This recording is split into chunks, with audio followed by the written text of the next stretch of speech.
Hit the boss. When the chains come, don't hit the boss. Unless you're going up, in which case hit the boss. Once he starts chaining, hit the boss. Don't stand in that.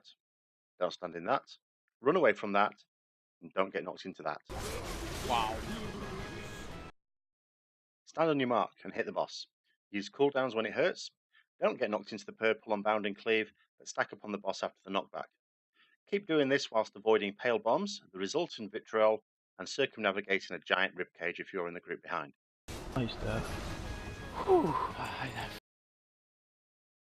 Watch out for waves, watch out for mushrooms, kill the big ad, interrupt the big ad.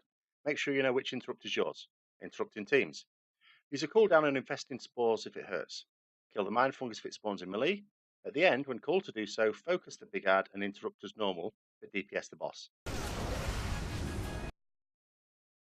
DPS the boss. Try to see what you're standing in. If it's not the floor, then move to where the floor is. When ads come in, cleave them. When the boss is at close to 0 health, switch to the ads as main target. Don't stand on red shit. Don't stand on the tanks. Don't stand on those. All in all, it might be best to learn to levitate. Don't ask for peace for levitate, it doesn't work. When the 2 ads are up, cleave them down as evenly as possible, though remember the previous positioning conditions. Heroism will be used during or just after tectonic upheaval. Kill the 8 moats that spawn, avoid the many red paths, avoid the many mountains. Stand on the tanks if you like, they don't care anymore. Kill the boss. Except liquid deaths in the end. The ogres will be pulled to the entrance. Avoid the fire, avoid the charge. When avoiding the multiple charge, Pole charges first and then his 3 gimps. Just move out of Pole's charge first and then strafe to avoid the gimps. Trying to find a spot that avoids all 4 at the same time is unnecessary and can be problematic. Spread out for the first pulverize, avoid the second pulverize, show some interest in moving away for the third pulverize. If fire can't be avoided, run through it and take 1 stack rather than lots. Don't take lots of stacks unless you can remove them. Just before Whirlwind, Femos will be moved to the middle of the room. Spread out for Arcane Volatility, but stay in range of Femos if Enfeebling Roar is coming. Not taking Enfeebling Roar is bad. Blowing people up with Arcane Volatility is bad. Doing that is bad. Bad is bad. Fire. Don't ninja pull. Spread out around the boss for fire debuff before it expires. Dispels sometimes go out. Do not approach range when fire is going out as they spread and get mass dispelled. If you are targeted for fell fire, do not leave a skid mark.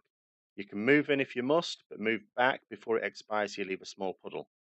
Physical DPS destroy the mind control players, stun the gnomes. Don't go into the nullification barrier, don't stand in green fire. Do use a cooldown as frost is being cast. Don't AoE the ads during the second nullification barrier. Do not kill the ads until called. After nullification barrier, a DK will grip the ads into a suppression field. What? Well, maybe. At this point, you can AoE the ads down.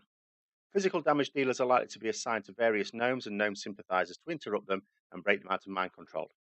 Their minds are easy to break on account of them being gnomes and gnome sympathizers. Leading up to and just after the third nullification barrier, begin to panic and die until the boss dies. Be prepared to use lots of defensive cooldowns at this point to enhance your panic and delay your death slightly. When the boss is close to death, judge your worth. If you do lots of physical damage, then kill the boss and don't die. If you do little to no physical damage, sacrifice yourself in whatever way seems appropriate. Holy crap.